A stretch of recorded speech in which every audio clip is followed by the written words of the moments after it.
അപ്പോൾ ഷുജായി ഉംറക്ക് പോയി, ഹജ്ജിന് പോയി. ഹജ്ജിനാ ഉംറക്കാന്നറിയില്ല, എന്തായാലും പോയി. അങ്ങനെ ഉംറ കഴിഞ്ഞിട്ട് അല്ലെങ്കിൽ ഹജ്ജ് കഴിഞ്ഞിട്ട് മദീനയിൽ സിയാറത്തൊക്കെ കഴിഞ്ഞിട്ട് റൗള ഷരീഫിൻ്റെ അടുത്ത് ഇരുന്നിട്ട് ദുആ പടച്ചോനെ, അള്ളാഹുവേ, എനിക്ക് ജീവിതത്തിൽ വഴി കാണിക്കാൻ പറ്റുന്ന ഒരാളെ എൻ്റെ ജീവിതകാലത്ത് എനിക്ക് നീ കാണിച്ചു തരണമേ അല്ലാ. മലയാളത്ത് പറഞ്ഞാൽ ഒരു മുറബ്ബിയായ ഷേഖിനെ എനിക്ക് തരണേന്ന് തോരുന്നു. ജീവിതത്തിന് വഴി കാണിക്കാൻ പറ്റുന്ന ഒരാളെ കാണിച്ചു തരണേന്ന് തോരുന്നു. അന്ന് രാത്രി മുസ്തഫായ നബി തങ്ങളെ സ്വപ്നത്തിൽ കണ്ടു സല്ലല്ലാഹു അലൈഹി വസല്ലം. അപ്പോൾ പുണ്യനബിയോട് സല്ലല്ലാഹു അലൈഹി വസല്ലമയോട് മഹാനവറുകൾ ഇതേ അഭിപ്രായം പറഞ്ഞു, എനിക്ക് ജീവിതത്തിന് വഴി കാണിക്കാൻ പറ്റുന്ന ഒരാളെ എൻ്റെ ഹയാത്ത് കാലത്ത് കാണിച്ചു തരണം. മുത്തുനബി സല്ലല്ലാഹു അലൈഹി വസല്ലമ തങ്ങൾ പറഞ്ഞു, ഷുജായി, നിങ്ങളെ കയ്യിൽ ഒരു തസ്ബീഹ് മാലല്ലേ, അതൊരാൾ ചോദിച്ചിങ്ങാണ്ട് വരും. അപ്പം ആ തസ്ബീഹ് മാല അയാൾക്കാണ് കൊടുക്കുക. അയാൾ തന്നെയാണ് നിങ്ങളെ ജീവിതത്തിന് വഴി കാണിക്കാൻ പറ്റണ ഏറ്റവും നല്ല ആൾ എന്ന് പറഞ്ഞു. നേരം വെളുത്തു. ഷുജായി തസ്ബീഹ് മാല എടുത്തിട്ട് ഇങ്ങനെ പിടിച്ചു. എന്നിട്ടിങ്ങനെ നടന്നു ആരെങ്കിലും ചോദിക്കാൻ വേണ്ടിയിട്ട്. പക്ഷെ ആരും ചോദിച്ചില്ല. അവസാനം നാട്ടിൽ നിന്ന് ഹജ്ജിന് പോയവരൊക്കെ മടങ്ങുകയാണ്. മൂപ്പര് തസ്ബീഹ് മാലയായിട്ട് കുറേ നടന്നു നോക്കി, ചോദിക്കണില്ല. അത് കീശയിലിട്ടിട്ട് മൂപ്പര് പോന്നു നാട്ടിലേക്ക്. നാട്ടിൽ വന്ന് വയല് പറയാൻ തുടങ്ങി. വയലിനൊക്കെ പോയിട്ട് ഇങ്ങനെ എവിടെയൊക്കെ വയല് കഴിഞ്ഞാൽ ഐദുറസ്വലിയുടെ വണ്ടിക്കാണ് മൂപ്പര് പോയിന്ന്. ഐദുറസ്വലിയുടെ വണ്ടി പറഞ്ഞാൽ ഏത് കിട്ടിയ വണ്ടിക്ക് കയറലാണ് ഐദുറസ്വലിയുടെ വണ്ടി. എല്ലാ വണ്ടിയും മൂപ്പരതാണല്ലോ, അതിനാണ് പോവുക. അങ്ങനെ ലോറിയിലൊക്കെ ചെന്ന് ഇറങ്ങിയിട്ട് ഇങ്ങനെ അവിടെ ഒരു പെട്ടിക്കട ഉണ്ട്. ആ പെട്ടിക്കടയിൽ നിന്ന് ഒരു ചൂട്ട് വാങ്ങും. 25 പൈസ കൊടുത്തിട്ട് ഒരു ചൂട്ട് വാങ്ങിയിട്ട് ആ ചൂട്ട് ഇങ്ങനെ കത്തിച്ചിട്ട് അതിങ്ങനെ മിന്നിയിട്ട് പെരേക്ക് ഇങ്ങനെ പോവും. അങ്ങനെ വയലൊക്കെ തുടങ്ങി. നാട്ടിൽ വന്ന് ചൂട്ട് വാങ്ങി പെരേക്ക് പോവും, പിറ്റേന്ന് വയതിന് പോവും. അങ്ങനെ പോക്കും വരവൊക്കെ ഇങ്ങനെ തുടങ്ങി ജോറായി. ഒരു ദിവസം വയൽ കഴിഞ്ഞിട്ട് ഇങ്ങനെ മടങ്ങി വരികയാണ്. നാട്ടിൽ വന്നിറങ്ങി ചൂട്ട് വാങ്ങാൻ വേണ്ടി പെട്ടിക്കടയിൽ കയറി ചൂട്ട് വാങ്ങിയിട്ട് പൈസ കൊടുത്തപ്പോൾ കച്ചവടക്കാരൻ പറഞ്ഞു, പൈസ വേണ്ട, എനിക്ക് നിങ്ങൾ ആ തസ്ബീഹ് മാല തന്നാൽ മതിയായിരുന്നു. അതിൽ പറഞ്ഞു, എൻ്റെ അടുത്ത് ആകെ ഒരു തസ്ബീഹ് മാല ഉള്ളൂ, അത് അങ്ങനെ തരാനുള്ള എല്ലാവരും, അതങ്ങനെ ഒന്നേ ഉള്ളൂ, അത് അങ്ങനെ കൊടുക്കാൻ പറ്റിയൊരു തസ്ബീഹ് മാലല്ല. അത് പിന്നെ ജീവിതത്തിൽ വഴി കണക്കാൻ വേണ്ട ഷെയ്ഖ് ചോദിക്കുമ്പോൾ കൊടുക്കാൻ വേണ്ടി നബി തങ്ങൾ പറഞ്ഞതാണല്ലോ സല്ലല്ലാഹു അലൈഹി വസല്ലം. അപ്പോൾ മൂപ്പര് കൊടുത്തില്ല, അതങ്ങനെ തരാം. അതിൽ മൂപ്പര് പറഞ്ഞു, ഏതേലും തസ്ബീഹ് മാലല്ല ഞാൻ അങ്ങോട്ട് ചോദിച്ചത്, ആ മദീനത്തുനിന്ന് നബി തങ്ങൾ തരാൻ പറഞ്ഞൊരു തസ്ബീഹ് മാലല്ലേ, അതിട്ട് തരീന്നാ പറഞ്ഞത് പറഞ്ഞു. കച്ചവടക്കാർ മോശക്കാരൊന്നുമല്ല, അങ്ങനത്തെ കച്ചവടക്കാരും ഉണ്ട്. നമ്മളെ കച്ചവടമാകുമ്പോൾ കുറച്ചൊക്കെ തട്ടിപ്പും വെട്ടിപ്പൊക്കെ ഉണ്ടാവും. 2 കൂട്ടർക്കാർക്കാണ് അങ്ങനെ ഒരു തോന്നലുള്ളത്. ഒന്ന് രാഷ്ട്രീയക്കാർക്കും വേറെ കച്ചവടക്കാർക്കും കുറച്ചൊക്കെ അങ്ങനെ ഇങ്ങനെയൊക്കെ ഉണ്ടാവും. ഒന്ന് അത്താജിറു സദൂഖുൽ അമീനു മഅൻ നബിയ്യിന വസ്സദ്ദീഖീൻ ഹബീബുനാ റസൂലുള്ളാഹി. അത്താജിറു സദൂഖുൽ അമീനു, സത്യസന്ധനും വിശ്വസ്തനുമായ കച്ചവടക്കാരൻ, മഅൻ നബിയ്യിന, അമ്പിയാക്കളോടൊപ്പവും, വസ്സുദ്ദീഖീന, സുദ്ദീഖ് റളിയല്ലാഹു അൻഹുവിൻ്റെയും അനുയായികളാകുന്ന സ്വഹാബത്തിൻ്റെയും ഒപ്പം സ്വർഗത്തിലാണ്. അത്താജിറു സദൂഖുൽ അമീനു മഅൻ നബിയ്യിന വസ്സുദ്ദീഖീൻ. പക്ഷെ 2 നിബന്ധനയുണ്ട് കച്ചവടത്തിന്. 1 വിശ്വസ്തത, 2 സത്യസന്ധത. അത് 2 ഉണ്ടോ പെട്ടിക്കട മതി സ്വർഗത്തിൽ പോകാൻ. നല്ലത് കേടെന്നാൽ പറ്റരപ്പാവും. ഏത് സംഗതി അങ്ങനെയാണ്. നല്ല സാധനം കേടെന്നാലാണ് പറ്റരപ്പാകുക. മൂല്യന്മാരാരെങ്കിലും തോണ്ടിയാലുള്ള വലിയ പ്രശ്നം. തോണ്ടാൻ പാടില്ല, ഒരിക്കലും പറ്റൂല. നല്ല കേടെന്നാൽ പറ്റരപ്പായി. അങ്ങനെ ബിരിയാണി കേടെന്നാൽ ചോറ് കേടെന്ന മാതിരി ആവില്ല, അടുത്തു കൂടെ പോകാൻ പറ്റൂല. മനുഷ്യൻ മരിച്ചാൽ പൂച്ച അത്തമാതിരി ആവില്ല, അടുത്തു കൂടെയാണ് പോകാൻ പറ്റൂല. നല്ലത് കേടെന്നാൽ പറ്റരപ്പായി. അതുതന്നെയാണ് കച്ചവടത്തിനുള്ളത്. നല്ലതൊക്കെ ചെയ്താൽ സ്വർഗത്തിൽ പോകാൻ ഒരു പെട്ടിക്കട മതിയാവും. മുത്തുനബി പറഞ്ഞതാണ് സല്ലല്ലാഹു അലൈഹി വസല്ലം. ഇമാം ബുഖാരി റിപ്പോർട്ട് ചെയ്ത ഹദീസാണ്. അത്താജിറു, കച്ചവടക്കാരൻ, അസ്സദൂഖു, സത്യസന്ധൻ, അൽ അമീനു, വിശ്വസ്തൻ, മഅൻ നബിയ്യീന വസ്സുദ്ദീഖീൻ, നബിമാരോടും സുദ്ദീഖീങ്ങളോടും ഒപ്പമാകുന്നു. 2 കാര്യം വേണം. 1 സത്യസന്ധതയുണ്ടായിരിക്കണം, 2 വിശ്വസ്തതയുണ്ടായിരിക്കണം. 2ഉം 2ആണ്, ഒന്നല്ല. 2 2ആണ്. സത്യസന്ധത വേറെയാണ്, വിശ്വസ്തത വേറെയാണ്. കള്ളനെയും വിശ്വസിക്കാൻ പറ്റും ചിലപ്പോൾ, പക്ഷെ സത്യസന്ധനെ ഇക്കോണമെന്നില്ല. സത്യസന്ധനും വിശ്വസ്തനുമായ കച്ചവടക്കാരനായിരിക്കണം. അതാണ് കച്ചവടത്തിൻ്റെ മാനദണ്ഡം. സത്യസന്ധനായിരിക്കണം, വിശ്വസ്തനായിരിക്കണം. എന്നാൽ കച്ചവടം കൊണ്ട് വിജയിക്കാൻ വേണ്ടി പറ്റും തന്നെ. രണ്ട് കൂട്ടർക്കും ലാഭം ഉണ്ടാവുകയാണ് സത്യസന്ധതയും വിശ്വസ്തതയും. വേഗം മനസ്സിലാകുന്ന ഭാഷയിൽ പറഞ്ഞുതരാം. വിൽക്കണവനും ലാഭം വേണം, വാങ്ങണവനും ലാഭം വേണം. അതാണ് വിശ്വസ്തതയും സത്യസന്ധതയും. ഓൻ്റെ അടുത്ത് വിശ്വസിച്ച് വാങ്ങാം എന്നൊരാൾ പറയാന്ന് പറഞ്ഞാൽ അതെങ്ങനെ രണ്ടു കൂടി ഉണ്ടാവുക എന്ന് നമുക്ക് തോന്നും. ഉണ്ടാവും. ഞാൻ നല്ലൊരു ഉദാഹരണം പറയാം. നമ്മളൊരു സ്ഥലക്കച്ചവടക്കാരനാണെന്ന് വിചാരിക്കുക. 5 സെൻറ്റ് 10 സെൻറ്റ് അവിടെ ഉണ്ട് ഇവിടെ ഉണ്ട് അപ്പടി ഇപ്പടി, ഇതാണ് പരിപാടി. സ്ഥലക്കച്ചവടമാണെന്ന് വിചാരിക്കുക. അങ്ങനെ പള്ളിൻ്റെ അടുത്ത് ലാഭത്തിൽ കിട്ടിയപ്പോൾ ഒരു 10 സെൻറ്റ് സ്ഥലം വാങ്ങി. ഇവിടെ അല്ല, ഉള്ളിലെവിടെയാണ്. സെൻറ്റിന് 2 ലക്ഷം റുപ്യ, 10 സെൻറ്റിന് 20 ലക്ഷം റുപ്യ കൊടുത്തിട്ട് വാങ്ങി. വാങ്ങിയതിൻ്റെ ശേഷം അതിൻ്റെ സൈഡൊക്കെ ഒന്ന് പൊട്ടെല്ലിറക്കിങ്ങാണ്ട് കെട്ടി, അതിൽ കുറച്ച് മൗസിരായൻ്റെ കന്നൊക്കെ കൊണ്ടുവന്ന് വെച്ച്, ലേശം മുരിങ്ങാക്കാലൊക്കെ കുഴിച്ചിട്ടുങ്ങാണ്ട് ചീമക്കൊന്നൊക്കെ കുഴിച്ചിട്ട് അതിമക്കൂടെ കുരളകിൻ്റെ വള്ളിയൊക്കെ കയറ്റി ഒരു നാടങ്ങണത കുത്തിയിട്ട് ഒന്നാണ് നനച്ചു, ഒന്നാണ്ട് ഉഷാറാക്കി. പട്ടയം വാങ്ങി നീതിയൊക്കെ അടച്ചു, പേപ്പറൊക്കെ ക്ലിയറാക്കി. അങ്ങനെ ഇരിക്കുമ്പോൾ അബ്ദുറഹ്മാൻ തറടണമെന്ന് കരുതിങ്ങാണ്ട് ഗൾഫിൽ നിന്ന് വന്നു. ഓൻ പള്ളിക്കൊന്ന് നിസ്കരിച്ച് കഴിഞ്ഞ് ഇങ്ങനെ പോകുമ്പോൾ മൈമുട്ടി ഹാജിയുടെ 10 സെൻറ്റ് കണ്ടു. അപ്പോൾ കൂടെ ഉണ്ടായിരുന്ന ആൾക്കാരോട് ചോദിച്ചു, ഈ സ്ഥലം പാരതാന്ന് ചോദിച്ചു. അത് നമ്മളെ മൈമുട്ടി ഹാജിയുടെയാണ് പറഞ്ഞു. വിൽക്കാനുള്ളതാണോ ചോദിച്ചു. ആ, മൂപ്പർക്ക് ഇങ്ങനെ 5 സെൻറ്റ് 10 സെൻറ്റിനൊക്കെ ഇടപാടുണ്ട്, കച്ചവടത്തിനുള്ള തന്നെയാണ്. മൈമുട്ടി ഹാജിയുടെ അടുത്ത് എന്നിട്ട് ചോദിച്ചു, മൈമുട്ടി ഹാജി നിങ്ങൾ ആ പള്ളിൻ്റെ അടുത്തുള്ള 10 സെൻറ്റ് കൊടുക്കാനുള്ളതാണോ ചോദിച്ചു. ആന്ന് പറഞ്ഞു. എന്താ വേണ്ടതെന്ന് ചോദിച്ചു. അതിൽ പറഞ്ഞു, പിന്നെ എന്നോട് പറയാം, ഞാനത് 20 ലക്ഷം റുപ്യക്ക് വാങ്ങിയതാണ്. പിന്നെ അതിന് പട്ടയൊന്നും ഉണ്ടായിരുന്നില്ല, അതൊക്കെ വാങ്ങി നികുതിയൊക്കെ അടച്ച് ക്ലിയറാക്കി സൈഡൊക്കെ കെട്ടി മണ്ണൊക്കെ ഇട്ട് നിരത്തി. എന്നാൽ കാണുന്ന രൂപത്തിലാക്കാൻ എനിക്കൊരു 50,000 റുപ്യേൻ്റെ ചിലവുണ്ട്. 20,50,000 റുപ്യ. ഞാനതൊരു 25 ലക്ഷം റുപ്യ തന്ന് ആനക്കണ്ട് തരാമെന്ന് പറഞ്ഞു. എന്തേലും കുറേന്ന് ചോദിച്ചു. ഇല്ലടാ, എനിക്ക് എന്തേലുമൊക്കെ ഒന്ന് കിട്ടണ്ടേ, അപ്പോൾ കുറച്ച് കാലമായിട്ട് എൻ്റെ അടുത്ത് കിടക്കല്ലേ, അതുകൊണ്ട് ഒരു 25 റുപ്യ. ഓൻ പറഞ്ഞു ഞാനൊന്ന് ആലോചിക്കട്ടെ എന്ന് പറഞ്ഞാൽ അവിടെ നിന്ന് പോയി. 1-2 കച്ചവടക്കാരെ കണ്ടിട്ട് ചോദിച്ചു, നമ്മൾ ആ പള്ളിൻ്റെ നേരെ ബാക്കിലുള്ള മൈമുട്ടി ഹാജിയിലെ 10 സെൻറ്റ് കൊടുക്കുകയാണ്, ഞാൻ കൊല്ലൊന്ന് തറട്ടുങ്ങാണ്ട് പോകണമെന്ന് കരുതി വന്നതാണ്, വാങ്ങിയ എങ്ങനെ ഉണ്ടാവും എന്ന് ചോദിച്ചു. മൂക്കിക്കപ്പെട്ടായ മുഴുവൻ കച്ചവടക്കാരും പറഞ്ഞു വാങ്ങിക്കോ, ലാഭമാണ്, അതാ ലാഭം. അവസാനം അമ്മോൻ്റെ അടുത്ത് പോയിട്ട് ചോദിച്ചു, അമ്മ ഞാൻ ആ മൈമുട്ടി ഹാജിയുടെ സ്ഥലം ഒന്ന് നോക്കിയിട്ടുണ്ട്, അത് വാങ്ങിയ എങ്ങനെ ഉണ്ടാവുമെന്ന്. അമ്മോൻ പറഞ്ഞു അത് വാങ്ങിക്കോ, എന്തുകൊണ്ടും ലാഭമാണ് എന്ന്. വാങ്ങണവന് ലാഭമായി, കൊടുക്കണവന് 4.5 ലക്ഷം റുപ്യ ലാഭമായി. ഇതാണ് ലാഭം എന്ന് പറഞ്ഞ സാധനം. ഇങ്ങനെ കിട്ടുന്ന മുതലിനെ ഹലാലും തൊയ്യിബുമായ മുതൽ എന്ന് പറയും. മുതൽ ഹലാലും തൊയ്യിബുമാണെങ്കിലേ മക്കൾ നന്നാവുകയുള്ളൂ. വളരെ പ്രധാനപ്പെട്ടൊരു അടിസ്ഥാനമാണ്. കുട്ടികൾ കേടുവരുന്നതിനാകെ ഒരു കാരണമേ ഉള്ളൂ, തിന്നാൻ കൊടുക്കുന്നത് ഹലാലും തൊയ്യിബുമായില്ല എന്ന ഒരൊറ്റ കാരണം മാത്രമാണ്. വേറെ ഒരു കാരണവും മക്കൾ കേടുവരുന്നതിനില്ല, ഒന്നുമില്ല, ഒറ്റ കാരണമേ ഉള്ളൂ. രണ്ടാമത്തൊരു കാരണം അതിനില്ല. ഹലാലായാൽ പോരാ, തൊയ്യിബായിരിക്കണം. എല്ലാ ഹലാലുകളും തൊയ്യിബല്ല. എന്തിനാപ്പോൾ എത്രയൊക്കെ എനിക്ക് കിട്ടിയെന്ന് വിചാരിയുണ്ട്, എനിക്ക് വേണമെങ്കിൽ വാങ്ങിയാൽ പോരെ എന്നൊക്കെ ചോദിക്കാം. ഹലാലൊക്കെ ആവും, തൊയ്യിബാവൂല. തൊയ്യിബാകണമെങ്കിൽ വാങ്ങിയവൻ അൽഹംദുലില്ലാഹ് എന്ന് പറയുന്ന സാഹചര്യമുണ്ടെങ്കിലേ തൊയ്യിബാവുകയുള്ളൂ. ഒരിക്കലും ഹലാൽ മാത്രം തിന്നാൻ കൊടുത്താൽ പറ്റില്ല, തൊയ്യിബാവണം. എല്ലാ ഹലാലുകളും തൊയ്യിബല്ല, എല്ലാ തൊയ്യിബും ഹലാലാണ്. എല്ലാ തൊയ്യിബും ഹലാലാവും, എല്ലാ ഹലാലും തൊയ്യിബായിരിക്കില്ല. അതുകൊണ്ട് ഒരിക്കലും ഹലാലായാൽ പോരാ, തൊയ്യിബായിരിക്കണം. ഇത് നമ്മുടെ ജീവിതത്തിൽ പലപ്പോഴും ഉണ്ടാവും. തൊയ്യിബല്ലാത്ത പല സാധനം നമ്മൾ കാണും. പള്ളിക്കന്നിങ്ങനെ നിസ്കരിച്ചിങ്ങാണ്ട് പെരേക്ക് ഇങ്ങനെ പോകുമ്പോൾ ഏതോ ഒരാളുടെ അദ്രമാക്കാൻ്റെ മൂവാണ്ടം മൂച്ചി റോട്ടമ്മക്ക് ഇങ്ങനെ ചാഞ്ഞു നിൽക്കുന്നുണ്ട്, അതിമന്നൊരു മാങ്ങ ചാടി കിടക്കുന്നുണ്ട്. എടുത്തുണ്ടാവാം, ഹലാലാണ്. കാരണം ഒരു മൂവാണ്ടം മൂച്ചിമെന്ന് ഒരു മാങ്ങ ചാടിയിട്ട് അത് കൊണ്ടുപോയിനൊന്നും ആരും വഴിയെടുത്തുങ്ങാണ്ട് പിന്നാലെ വരലില്ല, ഹലാലാവും. ഹലാലൊക്കെ തന്നെയാണ്.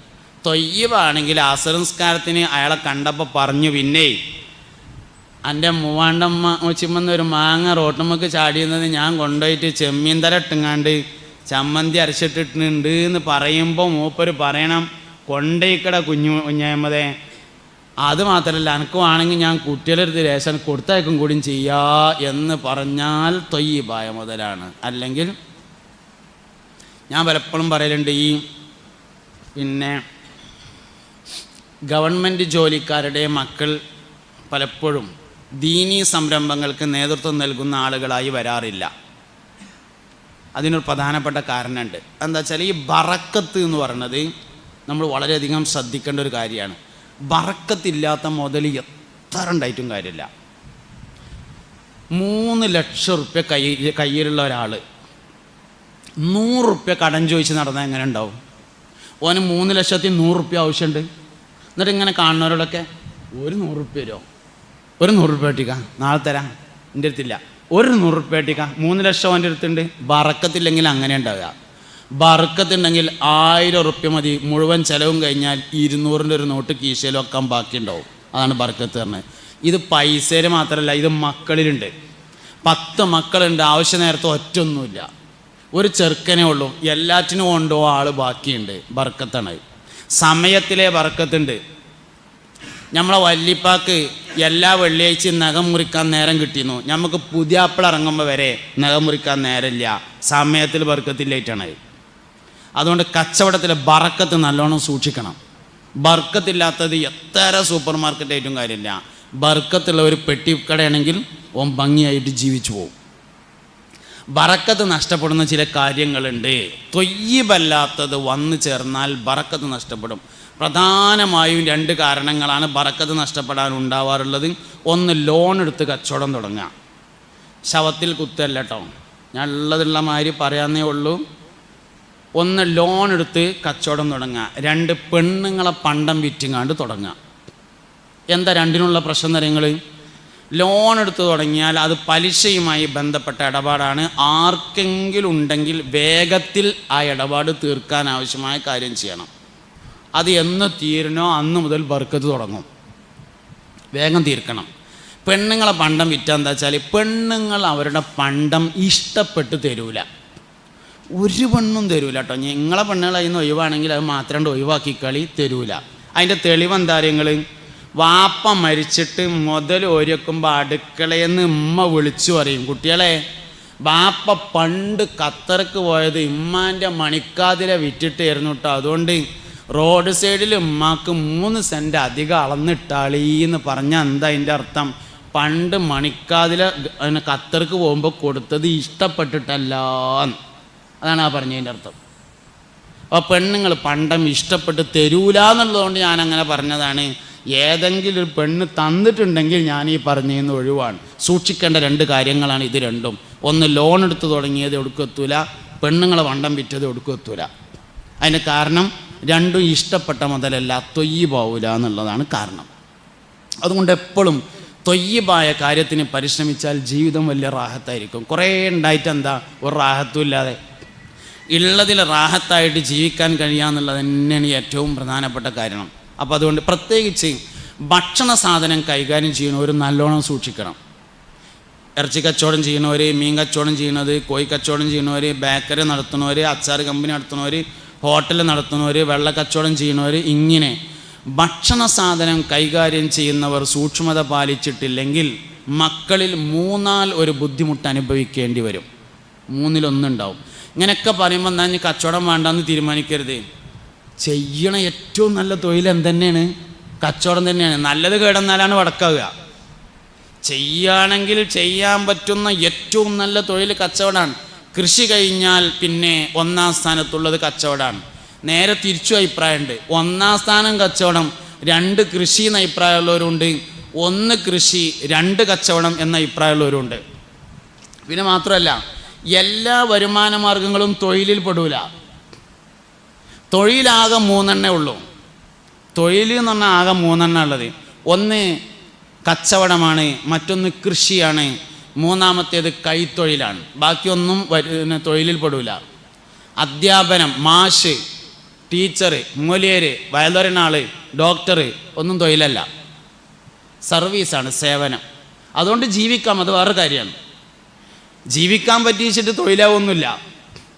മുഹമ്മദ് നബി സല്ലല്ലാഹു അലൈഹി വസല്ലം തങ്ങൾക്കൊരു തൊഴിലുമില്ലല്ലോ, ജീവിച്ചിരുന്നില്ലേ?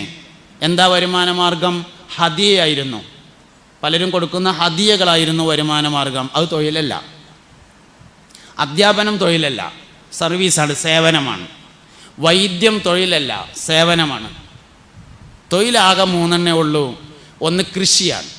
കൃഷിയിൽ പെട്ടതാണ് ആടുകൾ, മാടുകൾ, പശുക്കൾ, ഒട്ടകങ്ങൾ തുടങ്ങിയൊക്കെ കൃഷിയിൽപ്പെടും. നെല്ല്, ഗോതമ്പ് ഒക്കെ കൃഷിയാണ്. രണ്ടാമത് കച്ചവടമാണ്. അള്ളാഹിൻ്റെ ദുനിയാവിലുള്ള ഏത് സാധനവും കച്ചവടം ചെയ്യാം. മൂന്നാമത്തത് കൈത്തൊഴിലാണ്. കൈത്തൊഴിലിൽ കുറേ കാര്യങ്ങൾ പെടും.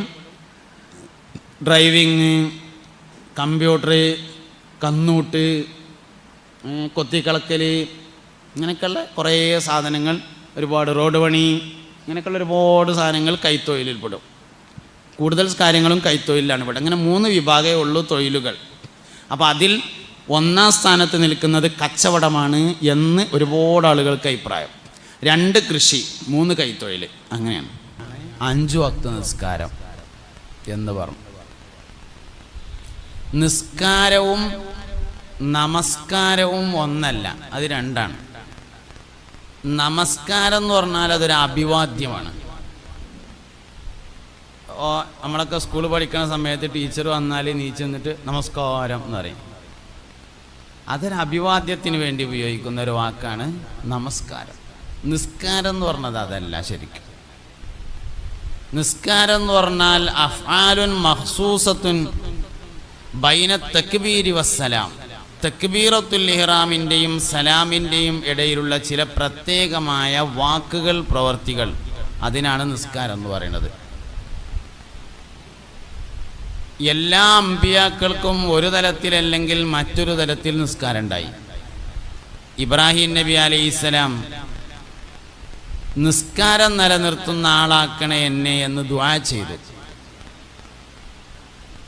ബഹുമാനപ്പെട്ട സയ്യിദനാ ഇബ്രാഹിം അലൈഹിസ്സലാം ഹാജറ ബീവിയെയും ഇസ്മായിൽ അലൈഹിസ്സലാമിനെയും മക്കയിൽ കൊണ്ടുചെന്ന് താമസിപ്പിച്ച് മടങ്ങിപ്പോരുമ്പോൾ ദുആ ചെയ്തിട്ടുണ്ട്, പടച്ചോനെ, ഞാൻ എൻ്റെ ചെറിയ കുട്ടിയെയും എൻ്റെ ഭാര്യയെയും മക്കയിൽ താമസിപ്പിച്ച് മടങ്ങിപ്പോരുന്നത് റബ്ബനാ ലിയുഖീമുസ്സലാ, നിസ്കാരം നിലനിർത്താൻ വേണ്ടിയിട്ടാണ് എന്ന് പറഞ്ഞു.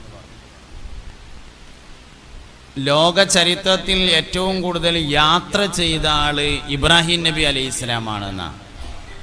നമുക്കൊന്നും നമ്മളാണ് തോനെ യാത്ര നടത്തിയത്. എനിക്കൊക്കെ ചിലപ്പോൾ അങ്ങനെ തോന്നലുണ്ട്. വണ്ടിയുടെ കിലോമീറ്ററിൻ്റെ ആ ബോർഡ് ഇങ്ങനെ നോക്കിയിട്ടേ. ലോക ചരിത്രത്തിൽ ഏറ്റവും കൂടുതൽ യാത്ര നടത്തിയ ആള് ബഹുമാനപ്പെട്ട സയ്യിദനാ ഇബ്രാഹിം അലൈഹിസ്സലാം. യാത്ര ചെയ്ത്, നടന്ന് യാത്ര ചെയ്തിട്ട് കാല് തേഞ്ഞു പോയിരുന്നു സയ്യിദനാ ഇബ്രാഹിം അലൈഹിസ്സലാമിൽ. ചരിത്രത്തിൻ്റെ ദിശകളെ മാറ്റിമറിച്ച ആളുകളുടെ യാത്രകൾക്ക് വലിയ പ്രാധാന്യമുണ്ടെന്നാണ്. യാത്രയിലൂടെയാണ് ലോകത്തൊരുപാട് വിപ്ലവങ്ങൾ ഉണ്ടായിത്തീരുന്നത്. മുസ്തഫായ നബി സല്ലല്ലാഹു അലൈഹി വസല്ലം തങ്ങൾ പോലും മക്കയിൽ നിന്ന് മദീനയിലേക്ക് യാത്ര പോയതിനു ശേഷമാണ് പരിശുദ്ധമായ ദീന് എല്ലായിടത്തും വേഗത്തിലെത്തിക്കാൻ വേണ്ടി സാധിച്ചത്. അപ്പോൾ ഉന്നതന്മാരുടെ യാത്രകൾക്ക് വലിയ പ്രാധാന്യമുണ്ട്. സയ്യിദനാ യാഖൂബ് നബി അലൈഹിസ്സലാം മിസ്റിലേക്ക് യാത്ര ചെയ്തത് ഖുർആൻ പരാമർശിക്കുന്നുണ്ട്. മകനായ യൂസുഫ് നബി അലൈഹിസ്സലാമിൻ്റെ അടുത്തേക്കായിരുന്നു ആ യാത്ര. അപ്പോൾ ലോകത്തെ ഏറ്റവും കൂടുതലായി യാത്ര ചെയ്ത ആള് സയ്യിദനാ ഇബ്രാഹിം അലൈഹിസ്സലാമാണ്. ഇബ്രാഹിം നബി അലൈഹിസ്സലാമിൻ്റെ യാത്രകളൊക്കെ അത്ഭുതകരമായ യാത്രകളായിരുന്നു. അതിൽപ്പെട്ട ഒരു യാത്രയാണ് മക്കയിലേക്ക് ഹാജറ ബീവിയെയും കൂട്ടിയിട്ടുള്ള യാത്ര. ഇന്നി അസ്കന്തു മിൻ ദുർരിയതി ബിവാദിൻ ഗൈരി ദീ സറഇൻ ഇൻദ ബൈതികൽ മുഹറം റബ്ബനാ ലിയുഖീമുസ്സലാഹ്. ഇന്നി അസ്കന്തു, അല്ലാഹുവേ തീർച്ചയായും ഞാൻ താമസിപ്പിച്ചിരിക്കുന്നു, മിൻ ദുർരിയതി, പച്ചപ്പില്ലാത്ത ഒരു മലഞ്ചെരിവിൽ ഞാൻ താമസിപ്പിച്ചിരിക്കുന്നു. ഇന്ദ ബൈതിക്കൽ മുഹറം, പരിശുദ്ധമായ മസ്ജിദുൽ ഹറാമിൻ്റെ അടുത്ത്. റബ്ബനാ ലിയുഖീമുസ്സലാഹ്, അല്ലാഹുവേ നിസ്കാരം നിലനിർത്തുന്നതിന് വേണ്ടിയാണ് ഞാൻ അങ്ങനെ ചെയ്തിട്ടുള്ളത് എന്ന് പറഞ്ഞു സയ്യിദുനാ ഇബ്രാഹിം അലൈഹിസ്സലാം. മുൻകഴിഞ്ഞ അമ്പിയാക്കൾക്കൊക്കെ നിസ്കാരം ഉണ്ടായിരുന്നു, പക്ഷെ ഓൽക്കാർക്കും ബാങ്ക് ഉണ്ടായിരുന്നില്ല. ബാങ്ക് ഈ ഉമ്മത്തിൻ്റെ മാത്രം പ്രത്യേകതയാണ്. അതുകൊണ്ട് അതിന് നമുക്ക് തീരെ ഒഴിവ് കിട്ടൂല. അങ്ങനെയാണ് നിസ്കരിച്ചാൽ ചെന്നാൽ നമ്മളാരും ബാങ്ക് കൊടുക്കൂല, വേണ്ട അല്ലാഹു അക്ബർ എന്ന് അറിയാലാണ്. ഈ ഉമ്മത്തിൻ്റെ പ്രത്യേകതകളൊക്കെ നമുക്ക് മടിയിക്കാനും ഭയങ്കരമായിട്ട് ചില വിവരം നമ്മളെ വല്ലാതെ ഷീപ്പാക്കും. അതിൽ പെട്ടതാണ് ബാങ്ക് സുന്നത്താണ് എന്നുള്ള വിവരം. പൊന്നാനിയിൽ മൗനത്തുൽ ഇസ്ലാം സഭ എന്നുള്ളൊരു സ്ഥാപനമുണ്ട്. പുതുവിശ്വാസികൾ ഇസ്ലാം സ്വീകരിക്കുകയും പുതുവിശ്വാസികൾ ഇസ്ലാം പഠിക്കുകയും ചെയ്യുന്ന സ്ഥാപനമാണ് മൗനത്തുൽ ഇസ്ലാം സഭ. അങ്ങനെ കോഴിക്കോട് ഒരു സ്ഥാപനമുണ്ട് തർബിയത്തുൽ ഇസ്ലാം സഭ എന്ന് പറഞ്ഞിട്ട്. ഈ രണ്ട് സ്ഥാപനത്തിൽ ചെന്നാലും ബാങ്ക് കൊടുക്കാതെ നിസ്കരിക്കണം ആരും കാണൂല. എല്ലാവരും ബാങ്ക് കൊടുത്തിട്ട് ഇക്കാമത്തും കൊടുത്തിട്ടാണ് അല്ലാഹു അക്ബർ നിസ്കരിക്കുക. നമ്മളെ പള്ളിക്ക് ചെന്നാൽ ബാങ്ക് ഇക്കാമത്തില്ല നിസ്കരിക്കുന്ന ആൾക്കാരെ കാണും. എന്താ വ്യത്യാസം എന്ന് ചോദിച്ചാൽ ഓൽക്കത് സുന്നത്താന്ന് അറിയില്ല. എവിടെ പൊന്നാനിയിലും തർബിയത്തിലുള്ള പുതുവിശ്വാസികൾക്ക് ഇത് സുന്നത്താന്നറിയില്ല. ഞമ്മക്കത് സുന്നത്താണെന്ന് അറിഞ്ഞു എന്നുള്ളതാണ് നമ്മൾ കൊടുക്കാത്തതിൻ്റെ കാരണം. ചില വിവരം നമുക്ക് തോന്നും ഭയങ്കര ഉപകാരമുള്ള വിവരമാണ് എന്ന്, ചില വിവരം ഭയങ്കര ഉപദ്രവം ചെയ്യും. അതിൽപ്പെട്ടതാണത്. അപ്പോൾ ഈ ഉമ്മത്തിന് മാത്രമല്ല നിസ്കാരം മറ്റു ഉമ്മത്തികൾക്ക് ഉണ്ടായിട്ടുണ്ട്. ഇതേപോലെയുള്ള 5 വക്ത് നിസ്കാരം ഇക്കൊള്ളണമെന്നില്ല കേട്ടോ. പലർക്കും പല നിസ്കാരമാണ്. 1 റക്അത്ത് 2 റക്അത്ത് 1 നിസ്കാരം 2 നിസ്കാരം അങ്ങനെയൊക്കെ പല നിസ്കാരങ്ങളുമാണ്. എന്തായാലും ഒറ്റ ഉമ്മത്തിനും ബാങ്കില്ല. എന്താ കാരണം ബാങ്കില്ലാതിരിക്കാൻ? മുസ്തഫായ നബി സല്ലല്ലാഹു അലൈഹി വസല്ലമ തങ്ങളുടെ പേര് മാത്രമേ ഭൂമിയിൽ ഉറക്കെ വിളിച്ചു പറയണമെന്ന് അള്ളാഹു ഉദ്ദേശിച്ചിട്ടുള്ളൂ എന്നതാണ് അതിൻ്റെ കാരണം. മൂസാ നബി അലൈഹി ഇസ്ലാമിൻ്റെ ഉമ്മത്തിന് ബാങ്ക് ഉണ്ടായിരുന്നുവെങ്കിൽ അഷ്ഹദു അല്ലാ ഇലാഹ ഇല്ലല്ലാഹ് അഷ്ഹദു അന്ന മൂസാ റസൂലുള്ളാഹ് എന്ന് വിളിച്ചു പറയേണ്ടി വരുമായിരുന്നു. അള്ളാഹു അങ്ങനെ ഒരാളുടെ പേര് വിളിച്ചു പറയാൻ ഉദ്ദേശിച്ചിട്ടില്ല. ഒരാളുടെ പേര് മാത്രം വിളിച്ചു പറയാനേ ഉദ്ദേശിച്ചിട്ടുള്ളൂ. വറഫഅനാ ലക ദിക്റക, നബിയെ നിങ്ങളുടെ പേരിനെ പറയൽ നാം ഉയർത്തിയിരിക്കുന്നു എന്ന് പരിശുദ്ധ ഖുർആൻ പറഞ്ഞിട്ടുണ്ട്. അതുകൊണ്ട് ഈ ഉമ്മത്തിന് മാത്രമാണ് ബാങ്ക് ഉള്ളത്. അതുകൊണ്ട് ആരും ബാങ്ക് കൊടുക്കാതെ ഫർദ് നിസ്കരിക്കരുത്. ബാങ്ക് ഇക്കാമത്തും കൊടുക്കണം. സ്ത്രീകൾ ഇക്കാമത്ത് മാത്രം കൊടുക്കണം. പുരുഷന്മാർ ബാങ്ക് ഇക്കാമത്തും കൊടുക്കണം. ഫർദ് നിസ്കരിക്കുമ്പോൾ വളരെ ശക്തമായ സുന്നത്താണ് ഫർദ് നിസ്കാരങ്ങൾക്ക് ബാങ്ക് ഇക്കാമത്തും. അപ്പോൾ ഒറ്റക്ക് നിസ്കരിക്കുകയാണെങ്കിലും കൂട്ടമായി നിസ്കരിക്കുകയാണെങ്കിലും ബാങ്ക് ഇക്കാമത്തും കൊടുത്തിട്ട് നിസ്കരിക്കാവൂ. വീട്ടിൽ നിസ്കരിക്കുകയാണെങ്കിലും പിശാചിന് ഏറ്റവും ദേഷ്യമുള്ള ശബ്ദമാകുന്നു ബാങ്കിൻ്റെ ശബ്ദം. ശൈത്താൻ ഏറ്റവും ദേഷ്യമാണെന്നാണ്. നാളെ അന്ത്യനാളിൽ ഖിയാമത്ത് നാളിൽ അല്ലാഹു റബ്ബുൽ ഇസ്സത്ത് തൻ്റെ അടിമകളെ ഒരുമിച്ച് കൂട്ടുമ്പോൾ ചില ആളുകളുടെ തല ഉയരത്തിൽ കാണപ്പെടുന്നതാണെന്നും അവർ പള്ളിയിൽ നിന്ന് നിസ്കരിക്കാൻ വേണ്ടി ബാങ്ക് വിളിച്ചവരായിരിക്കുമെന്നും ഹബീബുനാ റസൂലുള്ളാഹി. എല്ലാ മനുഷ്യന്മാർക്കും അടയാളം ഉണ്ടാവുന്നതാണ്. നിസ്കരിച്ചവന് അടയാളമുണ്ട്, നിസ്കരിച്ചാത്തവന് അടയാളമുണ്ട്. മുസ്ലിമിൻ്റെ മുഖത്ത് നോക്കിയാൽ അറിയാം, മുസ്ലിം അല്ലാത്തവൻ്റെ മുഖത്ത് നോക്കിയാൽ അറിയാം, മുനാഫിഖിൻ്റെ മുഖത്ത് നോക്കിയാൽ അറിയാൻ പറ്റും, ബിദഅത്തുകാരൻ്റെ മുഖത്ത് നോക്കിയാൽ അറിയാൻ പറ്റും, കള്ളുടിയൻ്റെ മുഖത്ത് നോക്കിയാൽ അറിയാം, ചീട്ടളിക്കാരൻ്റെ മുഖത്ത് നോക്കിയാൽ അറിയാം, വ്യഭിചാരിയുടെ മുഖത്തേക്ക് നോക്കിയാൽ അറിയാം. എല്ലാവർക്കും അടയാളമുണ്ട്. ദുനിയാവിലും അടയാളമുണ്ട്, ആഖിറത്തിലും അടയാളമുണ്ട്. ദുനിയാവിലും അടയാളമുണ്ട്, ആഖിറത്തിലും അടയാളമുണ്ട്. ഒതുണ്ടാക്കുന്ന ആളുകൾ ഖിയാമത്ത് നാളിൽ വരുമ്പോൾ ഇന്ന ഉമ്മത്തി യുദഊന യൗമൽ ഖിയാമത്തി ഗുർറം മുഹജ്ജലീന മിൻ ആസാരിൽ വുളൂ ഹബീബുനാ റസൂലുള്ളാഹി.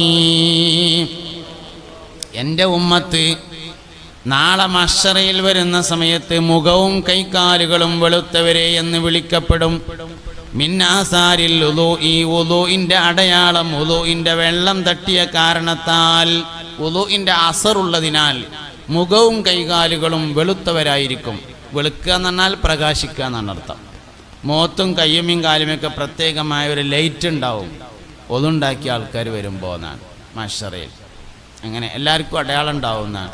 പലിശക്കാരൻ വരുമ്പോൾ അവൻ്റെ വയറ് വീർത്തിട്ട് എഴുന്നേറ്റ് നിൽക്കാൻ കഴിയാത്ത തരത്തിലായിരിക്കും വരിക. വട്ടിപ്പലിശ എന്നുള്ള പേരായിന്ന് വന്നതാണ്. മഹ്ശറയിൽ വരുമ്പോൾ പള്ള വീർത്തുങ്ങാണ്ടാണ് വരിക. ലാ യഖൂമൂന ഇല്ലാ കമാ യഖൂമുല്ലദീ യതഖബ്ബതുഹു ശൈത്താനു മിനൽ മസ്. കുറുക്കളൊക്കെ ഉള്ളവൻ വരുമ്പോൾ ഈ കരം വരിക എന്നാണ്. നീച്ചുമ്പോൾ തന്നെ ഒരു സൈഡിക്ക് മറിയും, അപ്പോൾ തന്നെ മറ്റേ സൈഡിക്ക് മറിയും. അങ്ങനെ വയറ് താങ്ങിയ പൊന്താത്ത അങ്ങനെ ഈ കരം. എല്ലാവർക്കും അടയാളം ഉണ്ടാവും. സക്കാത്ത് കൊടുക്കാത്തവൻ മഹ്ശറയിൽ വരുമ്പോൾ കഴുത്തിൽ ചങ്ങലകൾ തൂക്കിയിട്ടുണ്ടാവും. ആ ചങ്ങലയുടെ ഭാരവുമായി അവന് നടക്കാൻ കഴിയാതെ വരും. വ്യഭിചാരിയായ ആള് മഹ്ശറയിൽ വരുമ്പോൾ ഗുഹ്യത്തിലൂടെ ഒരു ചലമൊലിച്ചു കൊണ്ടിരിക്കുമെന്നും നരകത്തിൽ അവൻ്റെ തൊട്ടടുത്ത് കിടക്കുന്ന ആൾ അവനെ ആക്ഷേപിച്ചു കൊണ്ടിരിക്കുമെന്നും മുഹമ്മദ് നബി സല്ലല്ലാഹു അലൈഹി വസല്ലം പഠിപ്പിച്ചു. എല്ലാ മനുഷ്യന്മാർക്കും അടയാളമുണ്ട്. നല്ലവർക്കും അടയാളമുണ്ട്, ആകാത്തവർക്കും അടയാളമുണ്ട്. വാക്കും പ്രവൃത്തിയും ഒരുപോലെയാകാത്ത മനുഷ്യൻ ഖിയാമത്ത് നാളിൽ വരും, അടയാളം ഉണ്ടാവും. ഇങ്ങനെ എല്ലാവർക്കും അടയാളം ഉണ്ടാവും.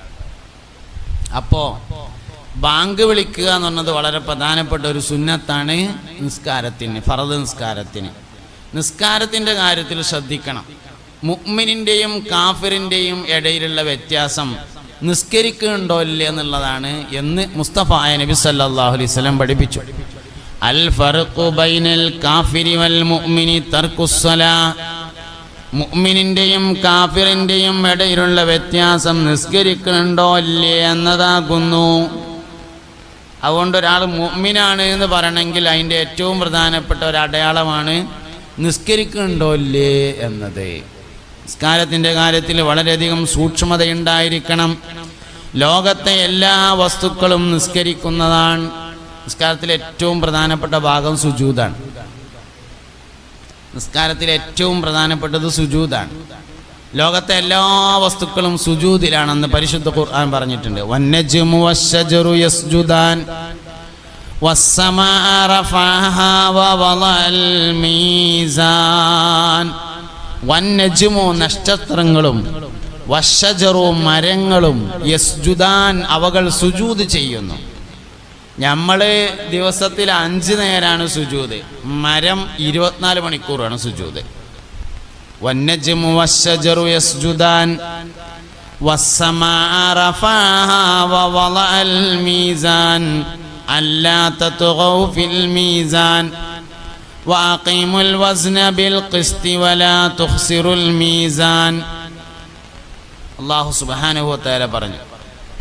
അപ്പോൾ പരിശുദ്ധ ഖുർആനിൽ ധാരാളം സ്ഥലങ്ങളിൽ നിസ്കാരത്തെക്കുറിച്ച് പരാമർശമുണ്ട്. പരിശുദ്ധമായ ഹദീസിൽ ധാരാളം സ്ഥലങ്ങളിൽ നിസ്കാരത്തെക്കുറിച്ചുള്ള പരാമർശമുണ്ട്. വലൈക്കും സലാം. മുസ്തഫ നബി സല്ലല്ലാഹു അലൈഹി വസല്ലം തങ്ങൾക്ക് ഫർദ് നിസ്കാരം നിർബന്ധമാകുന്നതിൻ്റെ മുമ്പ് സുന്നത്ത് നിസ്കാരം നിർബന്ധമായിട്ടുണ്ട്. നബി തങ്ങൾക്ക് ഫർദ് നിസ്കാരം നിർബന്ധമാകുന്നത് നുബുവത്തിൻ്റെ 2-ാം വർഷമാണ്. എന്നാൽ അതിൻ്റെ മുമ്പ് സുന്നത്ത് നിസ്കാരമുണ്ട്. ആദ്യം ഇറങ്ങിയ ആയത്ത് ഇഖ്റ ബിസ്മിയാണ്. ഇഖ്റ ബിസ്മി റബ്ബിക്കല്ലദീ ഖലഖ് ഖലഖൽ ഇൻസാന മിൻ അലഖ് ഇഖ്റ വറബ്ബുക്കൽ അക്റമുല്ലദീ അല്ലമ ബിൽ ഖലം അല്ലമൽ ഇൻസാന മാ ലം യഅലം. ആദ്യം ഇറങ്ങിയത് അതാണ്.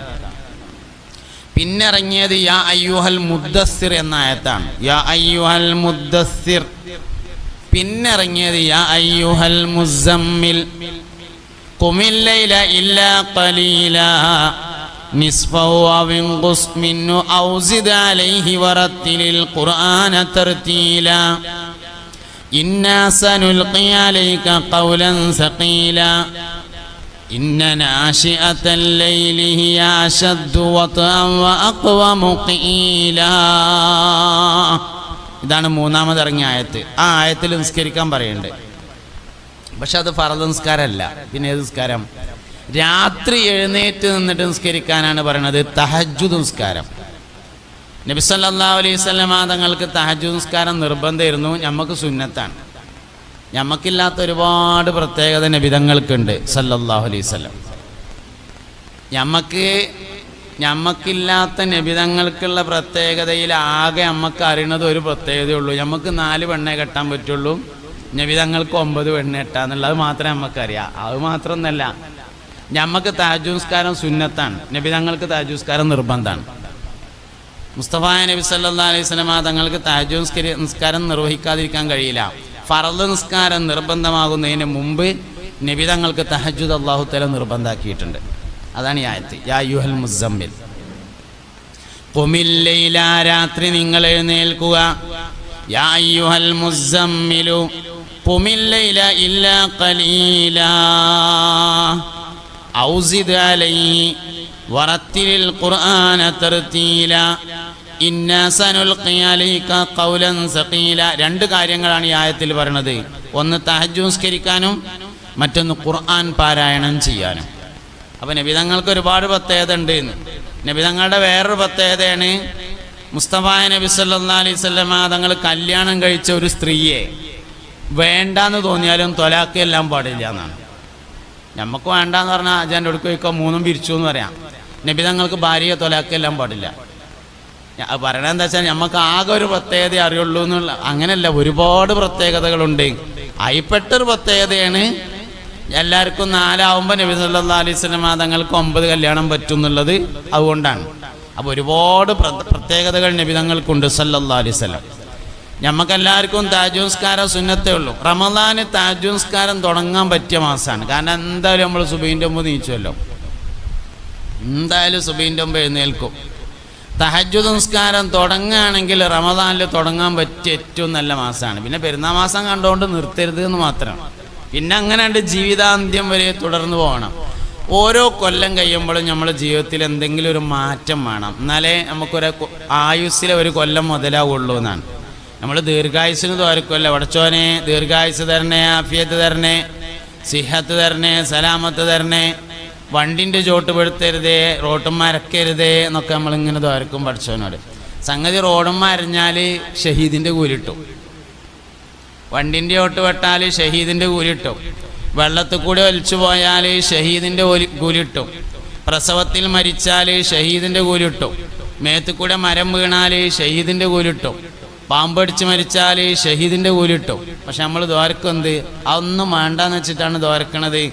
അള്ളാഹുവേ ദീർഘായുസ് തരണേ, ആഫിയത്ത് തരണേ, സിഹത്ത് തരണേ, സലാമത്ത് തരണേ. നമ്മളെല്ലാവരും ദ്വാരക്കും, ദ്വാരക്കേണ്ട തന്നെയാണ്. അള്ളാഹു നമുക്കെല്ലാം ആഫിയത്തും ദീർഘായുസ്സും സിഹത്തും സലാമത്തും തരട്ടെ. എന്തിനാ ദ്വാരക്കണെന്ന് അറിയങ്ങൾ? ഒരു കൊല്ലം ഏറെ ദുന്യാവിൽ കടന്നാൽ ഒരു കൊല്ലത്തെ ഈമാനും തഖ്വയും സബ്റും തവക്കുലും വർദ്ധിക്കണം. 70 വയസ്സുള്ള ആൾക്കും 71 വയസ്സുള്ള ആൾക്കും ഒരേ ഈമാൻ പോരാ. 50 വയസ്സുള്ള ആൾക്കും 48 വയസ്സുള്ള ആൾക്കും ഒരേ ഈമാൻ ഉണ്ടായാൽ പോരാ. ഒരു കൊല്ലം ഏറെ ദുന്യാവിൽ താമസിച്ചാൽ ഒരു കൊല്ലത്തെ ഏറുള്ള തഖ്വയും വേണം, ഒരു കൊല്ലം ഏറുള്ള ഈമാൻ വേണം, ഒരു കൊല്ലം ഏറുള്ള തവക്കുല് വേണം, ഒരു കൊല്ലം ഏറുള്ള സബ്ർ വേണം. ഇതുണ്ടായാലേ ഒരു കൊല്ലം മുതലായതുള്ളൂ. കഴിഞ്ഞല്ലോ റമദാൻ്റെ തുടക്കത്തിലാണ് വന്നുങ്ങാണ്ട് ആ മുസാഫിന് മറിച്ചുങ്ങാണ്ട് തുടങ്ങി ഒരു 4 പേജ്. ഇക്കൊല്ലം റമദാൻ 1-ന് വന്നുങ്ങാണ്ട് മുസാഫ് മറിച്ചുങ്ങാണ്ട് തുടങ്ങി 4 പേജ്. കഴിഞ്ഞൊല്ലം 4 പേജ് തന്നെയാണ്, ഇക്കൊല്ലം 4 പേജ് തന്നെയാണെങ്കിൽ ഒരു കൊല്ലം വെറുതെ ഇവിടെ ചാടിക്കളിച്ച് നടന്നതിന് ഒരു കാര്യമില്ലാതായി. എത്രങ്ങാനും ബിരിയാണിയാണ് തിന്നുകാണ്ട് കക്കൂസ് കൊണ്ടുപോയിട്ടത്, ഒരു ഉപകാരമില്ലാതാവും. ഒരു കൊല്ലം ജീവിച്ചതിന് കാര്യം ഉണ്ടാണെങ്കിൽ കഴിഞ്ഞ കൊല്ലമില്ലാത്ത എന്തെങ്കിലും ഒരു മാറ്റക്കൊല്ലം വേണം.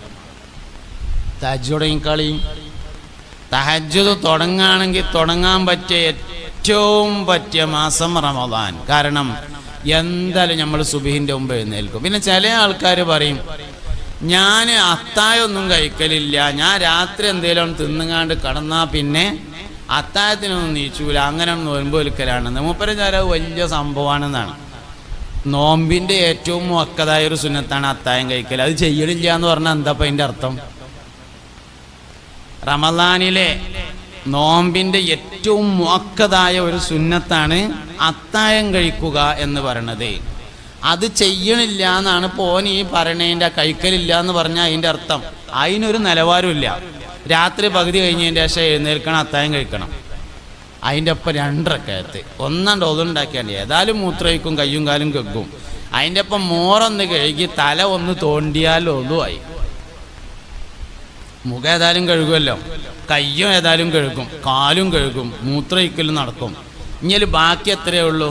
ഒന്ന് വെള്ളമാക്കിയാണ്ട് തലമ്മ ഒന്ന് തോണ്ടൽ മാത്രമാണ് ഫർദിൽ ബാക്കിയുള്ളത്. അതും കൂടി കഴിഞ്ഞാൽ ഒതുവായി. ഒരു 2 റക്അത്ത് തഹജ്ജുദിൽ നിന്ന് 2 റക്അത്ത് ഞാൻ നിസ്കരിക്കുന്നു, അല്ലെങ്കിൽ മുത്ലഖായ സുന്നത്ത് നിസ്കാരം 2 റക്അത്ത് ഞാൻ നിസ്കരിക്കുന്നു എന്ന് നിയ്യത്ത് വെച്ചങ്ങാണ്ട് ഒരു 2 റക്അത്ത് നിസ്കരിച്ചാൽ തഹജ്ജുദിലെ ഏറ്റവും ചുരുങ്ങിയതായി തഹജ്ജുദ് നിസ്കരിക്കുന്ന ആൾക്ക് വലിയ അംഗീകാരമുണ്ടാകുമെന്നാണ്. ഓൻ്റെ മക്കൾ ഓൻ പറഞ്ഞാൽ കേൾക്കും, നാട്ടുകാർ ഓൻ പറഞ്ഞാൽ കേൾക്കും. പഴയ കാലത്ത് നമ്മളെ നാട്ടിലൊക്കെ മൊല്ലാക്കാരുണ്ടാവും, പള്ളിക്ക് വാങ്ങിക്കൊടുക്കണേ മൊല്ലാക്കാരുണ്ടാവും. അസർ നിസ്കാരം കഴിഞ്ഞിട്ട് മൊല്ലാക്ക പെരേന്ന് ആ പെണ്ണുങ്ങൾ വർത്താനം പറയുന്നുണ്ട് അവിടെ ഇല്ലല്ലോ, ഇല്ലയെന്ന് വിചാരിക്കണം. എവിടുന്നോ ഒരു സംസാരം ഇങ്ങനെ കേൾക്കുന്നുണ്ട്, ഉണ്ടാവില്ല എന്ന് വിചാരിക്കണം. അവിടെ എന്തെങ്കിലും അസൗകര്യങ്ങളുണ്ടോ? എനിക്ക് ഒന്നുമില്ലല്ലോ, ഇല്ല, ആയിക്കോട്ടെ. പഴയ കാലത്തൊക്കെ നമ്മളെ നാട്ടിൽ ബാങ്ക് കൊടുക്കാനും പള്ളിയിൽ മല്ലാക്കാരുണ്ടാവും, ഇമാമുക്കാനൊക്കെ മല്ലാക്കാരുണ്ടാവും. അസറംസ്കാരം കഴിഞ്ഞിട്ട് മൊല്ലാക്ക പള്ളിക്കന്ന് കൊണ്ട് ഇറങ്ങിയാൽ, വടിയൊക്കെ കുത്തിയിട്ടുണ്ട് ഇറങ്ങിയാൽ പീഡിയക്കൊലയുമുള്ള ആൾക്കാരൊക്കെ ഇങ്ങനെ മൊല്ലാക്ക വരുന്നുണ്ട് പറഞ്ഞ് നീച്ചിക്കും. ഇന്നിപ്പോൾ മൊല്ലാക്കെല്ലാം മോലിയർ വന്നാലും തങ്ങൾപ്പാപ്പ വന്നാലും നീച്ചൂല. എന്ത് കാര്യം? മൊല്ലാക്ക വരുമ്പോൾ നീച്ചാൻ തോന്നുന്നതിൻ്റെ കാരണം മൊല്ലാക്കാക്ക് 2 ഗുണങ്ങളുണ്ടായിരുന്നു എന്നതാണ്. ഒന്ന്, മൊല്ലാക്ക ഒഴിവുള്ള നേരം മുഴുവൻ ഖുർആൻ ഓതും. 2, മൊല്ലാക്ക രാത്രി സുബഹിൻ്റെ മുമ്പ് എഴുന്നേറ്റ് തഹജ്ജുദ് നിസ്കരിക്കും. 2 ഗുണങ്ങളുള്ളവനെ എല്ലാവരും അംഗീകരിക്കും. ഖുർആൻ ഓതുന്ന ആളെ നാട്ടുകാരും അംഗീകരിക്കും, അവൻ്റെ മക്കളും അംഗീകരിക്കും. നാട്ടുകാർ അംഗീകരിച്ചില്ല നിൽക്കുക, അവനെ മക്കളെ ഏതായാലും നമ്മൾ പറഞ്ഞാൽ കേൾക്കണമല്ലോ. 2 ഗുണം വേണം, എന്നാലേ മക്കൾ പറഞ്ഞാൽ കേൾക്കുള്ളൂ. തഹജ്ജുദ് നിസ്കരിക്കുന്നവന് വലിയ അംഗീകാരമായിരിക്കും, ഖുർആൻ ഓതുന്നവനും വലിയ അംഗീകാരമായിരിക്കും. അംഗീകാരത്തെ നിയ്യത്ത് ചെയ്തെങ്ങാണ്ട് ഖുർആൻ ഓതും തഹജ്ജുദ് നിസ്കരിക്കും ചെയ്യരുത്. അതതിൻ്റെ കൂടെ വരും എന്നുള്ളതേ മനസ്സിലാക്കേണ്ടുള്ളൂ. അതായത് കൊളസ്ട്രോൾ കുറയാൻ വേണ്ടി നോൽമ്പ് ഒരുക്കരുത്. നോൽമ്പ് വെച്ചാൽ കൊളസ്ട്രോൾ കുറഞ്ഞോളും, അത് വേറൊരു കാര്യമാണ്. അപ്പം അങ്ങനെ വയത് പറഞ്ഞപ്പോൾ എന്തായിച്ചാൽ പത്രം എടുത്ത് നോക്കിയാൽ എല്ലാ രാമനും എല്ലാ കോരനും ഒക്കെ നോമ്പാണ് എന്നാണ് പേപ്പറിൽ വന്നത്. രാമന് നോമ്പൊരുക്കാൻ കഴിയില്ല, കോരന് നോമ്പൊരുക്കാൻ കഴിയില്ല, ചാത്തന് നോമ്പൊരുക്കാൻ കഴിയില്ല, ഗോപാലിന് നോമ്പൊരുക്കാൻ കഴിയില്ല. എന്തേ കാരണം? നോമ്പിന് നിയ്യത്ത് ഫർളാണ്. നിയ്യത്ത് മുഅ്മിനായ മനുഷ്യരിൽ നിന്ന് മാത്രമേ സഹിയാവുകയുള്ളൂ. നിയ്യത്തില്ലാതെ സഹിയാവുന്ന ഒരു കാര്യമുള്ളൂ, മയ്യത്ത് കുളിപ്പിക്കൽ. അതിന് നിയ്യത്ത് നിർബന്ധമല്ല, അതാര് കുളിപ്പിച്ചാലും സഹിയാവും. ബാക്കിയുള്ള എല്ലാ കാര്യങ്ങൾക്കും നിയ്യത്ത് വേണം. അതുകൊണ്ട് നിയ്യത്ത് മുഅ്മിനിൽ നിന്ന് മാത്രമാണ് സഹിയാവുക. മുഅ്മിനായ മനുഷ്യന് മാത്രമേ നോമ്പ് വെൽക്കാൻ കഴിയുള്ളൂ. ബാക്കിയുള്ളവർക്കൊക്കെ വ്രതമനുഷ്ഠിക്കാൻ കഴിയും, നോമ്പ് വെൽക്കാൻ. സൗമ് എന്ന അറബിയിൽ പറയുന്ന നോമ്പ് വെൽക്കാൻ മുഅ്മിനായ ആൾക്ക് മാത്രമേ കഴിയുള്ളൂ. അതിനെന്ത് വേണം? നിയ്യത്ത് കറക്റ്റായിരിക്കണം. എന്താ നിയ്യത്ത്? പടച്ചോനെ എൻ്റെ തൃപ്തിക്ക് വേണ്ടി. നമ്മൾ രാത്രി എന്തേ പറഞ്ഞത്? തറാവീഹ് കഴിഞ്ഞിട്ട് ഉസ്താദ് ചൊല്ലി തന്നപ്പോൾ നവൈതു സൗമ ഗദിൻ അൻ അദാഇ ഫറളി റമളാനി ഹാദിഹി സനതി ലില്ലാഹി തആല എന്നാണ്. അല്ലാതെ ലി കൊളസ്ട്രോൾ എന്നല്ല പറഞ്ഞിട്ടുള്ളത്. കൊളസ്ട്രോൾ പറയാനൊന്നല്ല നമ്മൾ പറഞ്ഞതേ, അള്ളാഹുവിന് വേണ്ടി നോമ്പനുഷ്ഠിക്കാൻ കരുതി എന്നാണ് പറഞ്ഞത്. കൊളസ്ട്രോൾ കുറയാൻ വേണ്ടി നോമ്പ് വെൽക്കാൻ കരുതിയെന്നല്ലല്ലോ ഉസ്താദ് രാത്രി തറാവീഹ് കൊണ്ട് ചൊല്ലി തന്നത്. അപ്പം ആ ചൊല്ലി തന്ന മാതിരി തന്നെ നിൽക്കണം. ഇപ്പം എന്താ സംഭവിച്ചാൽ ആഖിറത്തിൻ്റെ കാര്യമൊക്കെ ദുന്യാവിൻ്റെതായി കിട്ടിയാൽ നമുക്ക് ഭയങ്കര സന്തോഷമാവും എന്നുള്ളതാണ്. ഒരാൾ നിസ്കരിച്ചാൽ ഓന് ആരോഗ്യപരമായി വലിയ പുരോഗതി ഉണ്ടാവും എന്ന് ഒരാൾ വയത് പറഞ്ഞാൽ സുബഹിക്ക് ഇഷ്ടം പോലെ ആളുണ്ടാവും പള്ളിയിൽ. കാരണം ആരോഗ്യമൊക്കെ ഒന്ന് കയറാം, എന്നാൽ പിന്നെ നിസ്കരിച്ച് കളയാന്നാണ്. സുബഹിക്ക് കൃത്യമായിട്ട് പള്ളിക്ക് വന്നാൽ സിറാത്ത് പാലത്തുമ്പോൾ കൂടെ മിന്നറിയുന്ന വേഗത്തിൽ മണ്ടാന്ന് പറഞ്ഞാൽ അതൊക്കെ ഇപ്പോൾ അവിടെ ചെല്ലുമ്പോൾ എന്തെങ്കിലുമൊക്കെ വഴിണ്ടായിക്കോളും, അതിനൊന്നും ഇപ്പോൾ പോകാനാവില്ല എന്നാണ്. ആരോഗ്യം ക്ലിയർ ആവുമെങ്കിൽ ഓക്കെ. എന്നാൽ പിന്നെ നമുക്ക് സുബഹിക്കൊന്ന് പള്ളിക്കോ പോയോക്കാം. ഇതാണ് നമ്മളൊരു നിലപാട്. ഒരു മൗലവി ഇങ്ങനെ വയത് തരാണെന്ന് വിചാരിക്കുക. റമദാൻ മാസവും ആരോഗ്യശാസ്ത്രവും. വേറൊരു മൗലവി വയത് തരാണ് റമദാൻ മാസവും റയ്യാൻ വാതിലും. സ്വർഗത്തിൻ്റെ വാതിലാണ് റയ്യാൻ. റമദാൻ മാസവും റയ്യാൻ വാതിലും. രണ്ടും രാവിലെ 10 മണിക്ക് തന്നെ എന്ന് വിചാരിച്ചോളി. രണ്ടും നടന്നു പോകാൻ പറ്റുന്ന സ്ഥലത്ത് തന്നെ എന്ന് വിചാരിച്ചോളി. എന്നാൽ നമ്മൾ ഏതിനേ പോവുള്ളൂ? റമദാൻ മാസവും ആരോഗ്യശാസ്ത്രവും. അതൊന്ന് കേട്ട് കളയാം. എന്നാൽ നമ്മളെ ജീവിതത്തിന് എന്തെങ്കിലും ഒരു മാറ്റം ഉണ്ടായാലോ, ആരോഗ്യമൊക്കെ ഒന്ന് ഉഷാറായെങ്കിലോ എന്നാണ്. നമ്മളെ നിൽക്കാരെന്ന് വരുമ്പോൾ ഒക്കെ ഈ കോലത്തിലായി. നമ്മളെ നിസ്കാരം നോമ്പും പരിപാടികളൊക്കെ ഏകദേശം ഈ രൂപത്തിലായിട്ടുണ്ട്. ഹജ്ജ് പിന്നെ എടുക്കാനില്ല. ഹജ്ജിനിപ്പോൾ നമ്മൾ പോകുക എപ്പോഴാണെന്ന് വെച്ചാൽ കല്യാണ നിശ്ചയത്തിന് ചെന്നോർത്തുന്ന ആൾക്കാരൊക്കെ ആചാര്യേന്ന് വിളി തുടങ്ങണം. അങ്ങനെ ഒരു 5-6 വിളിന് കേൾക്കുമ്പോൾ ഇഞ്ഞും പോയില്ലെങ്കിൽ സ്വീപ്പല്ലേ എന്ന് തോന്നിയിട്ടാണ് അപേക്ഷ കൊടുക്കൽ. അപേക്ഷ കൊടുക്കാൻ ആകെ 300 റുപ്യേൻ്റെ ചിലവേ ഉള്ളൂ. അത് നമ്മൾ ആലോചിക്കൂല. അതൊക്കെ ഇപ്പോൾ തൗഫീക്ക് ഉണ്ടെങ്കിൽ അപ്പോൾ പോകാമെന്നാണ് നമ്മൾ വിചാരിക്കണത്. തൗഫീക്ക് ഉണ്ടായിട്ട് നീയത്ത് വെക്കലുണ്ടാവില്ല. നീയത്ത് വെച്ചിട്ട് തൗഫീക്ക് ഉണ്ടായാലേ ഉണ്ടാവുള്ളൂ. ഞാൻ പറഞ്ഞ നിങ്ങൾക്ക് മനസ്സിലായോ എന്നറിയില്ല. ഒരാൾക്ക് തൗഫീക്ക് വന്നിട്ട് നീയത്ത് വെക്കൂല. നീയത്ത് വെച്ചാൽ തൗഫീക്ക് വരികയാണ് ചെയ്യുക. നീയത്ത് നല്ലതെങ്കിലെന്തും ചെയ്യടോ, തൗഫീക്ക് പിന്നിൽ നിന്ന് തള്ളിത്തരുമടോ. തവസ്താദ് പാടിയതാണ്. അള്ളാഹു അവരെ കൂടെ നമ്മളെ സ്വർഗത്തിൽ ഒരുമിച്ച് കൂട്ടി തരട്ടെ. ഇത്ര ഉഷാറായിട്ട് ആരാ പറഞ്ഞുതരാം? തൗഫീക്ക് പിന്നിന്ന് തള്ളണതാണ്. മുന്നിൽ വന്നിട്ട് കയറിട്ട് വലിച്ചുകൊണ്ടുപോവില്ല. അപ്പം നീയത്ത് ആദ്യം വരണം. ചെയ്യണമെന്ന് കരുതിയാലേ തൗഫീക്ക് വരുള്ളൂ. ചെയ്യണമെന്ന് കരുതാത്ത ഒരു വിഷയത്തിനും തൗഫീക്ക് വരില്ല. കാത്തുക്കേ വേണ്ട, മൂപ്പര് ആ വണ്ടി കയറൂല. മൂപ്പര് തൗഫീക്ക് വണ്ടിയിൽ ഇങ്ങോട്ട് കയറണമെങ്കിൽ ആദ്യം നമ്മൾ ആ വിഷയത്തിന് നീയത്താണ് വെക്കണം. ഞാൻ തഹജ്ജുദിനെ പറ്റി പറയുമ്പോൾ നിങ്ങൾക്ക് തോന്നും അതൊക്കെ കൊണ്ട് തൗഫീക്ക് ഉണ്ടെങ്കിൽ നമുക്ക് നിസ്കരിക്കാൻ തോന്നും. നീയത്താണ് വെച്ചാൽ തൗഫീക്ക് അതിൻ്റെ പിന്നാലോട്ട് വരും എന്നുള്ളതാണ്. എന്നാൽ നമുക്ക് ആയിക്കോട്ടെ, ഈ റമദാനിൽ തഹജ്ജുദാണ് തുടങ്ങാം എന്നാണ് തീരുമാനിച്ചാൽ തൗഫീക്ക് അതാ വരുന്നു. ജീവിതത്തിന് വലിയ